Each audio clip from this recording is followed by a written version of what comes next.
Puppy Linux is a unique and lightweight operating system that's particularly known for its small size, speed, and versatility. It's an excellent choice for older computers, users who need a portable OS, or those who prefer minimalistic software without sacrificing functionality. History and development origins and initial release. Puppy Linux was created by Barry Collar and first released in June 2003. It was designed to be a small, fast, and versatile operating system that could run entirely in RAM, community, and forks. Over time, the Puppy Linux community has grown, leading to various official and unofficial versions, or puplets. Some notable derivatives include Slacko Puppy, based on Slackware, Tarpup, based on Ubuntu, and Debian Dog, based on Debian. Features of Puppy Linux: lightweight and fast. Puppy Linux is designed to be extremely lightweight, with typical SO sizes ranging from 100 to 300 MB. It can run entirely in RAM, leading to exceptionally fast performance even on older hardware. Portability. Puppy Linux can be run from a live CD, USB flash drive, or even from within another operating system. It's designed to be easily portable, allowing users to carry their operating system and data with them. User-friendly interface.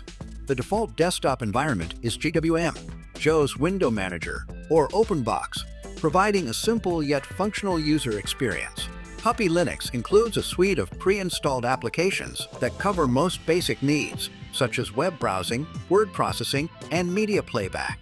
Flexibility and customization.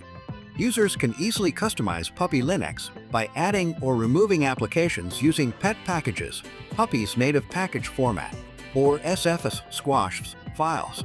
Advanced users can remaster the OS to create their personalized versions. System requirements. Extremely low system requirements, often cited as needing only 128 MB of RAM, though more is recommended for smoother performance. Can run on very old hardware, making it an excellent choice for reviving outdated machines. Installation and usage, downloading and installation. The official Puppy Linux website provides ISO images for various versions. Users can create a bootable USB drive using tools like Rufus or UNetbootin, or burn the ISO to a CD. Live mode. Puppy Linux can be run in live mode without making changes to the host computer. This mode is ideal for testing or using the OS on multiple machines. Frugal installation. A frugal installation copies the necessary files to a hard drive, but still runs primarily in RAM. This method is less intrusive and allows for easy updates and backups. Full installation. A full installation installs Puppy Linux to the hard drive like a traditional OS. Recommended for older systems with limited RAM, as it reduces the need for running entirely in memory. Applications and tools. Default applications. Web browsing. Usually includes lightweight browsers like Pale Moon or Firefox. Office Suite. ABWord for word processing and Numeric for spreadsheets. Multimedia. VLC or other lightweight media players for audio and video playback. File management. Rox Filer as the default file manager, providing a simple and intuitive interface. Package management. Puppy Linux uses the Puppy Package Manager, PPM, to install, update, and remove software packages.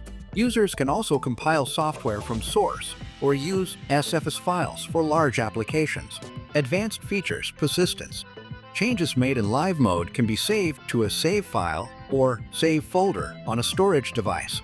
This allows users to maintain their settings, installed applications, and personal files across reboots. Multi-session support. Puppy Linux supports multi-session CDs/DVDs, where changes can be written back to the live media. Virtualization. Puppy Linux can be used as a host or guest in virtual machines, making it a versatile tool for testing and development. Community and support forums and documentation. The Puppy Linux community is active and supportive, with forums providing a wealth of knowledge and assistance. Comprehensive documentation is available on the official Puppy Linux wiki and other community-driven sites.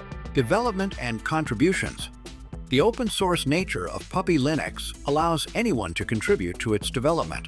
Users can submit bug reports, create new puplets, or develop and share new applications.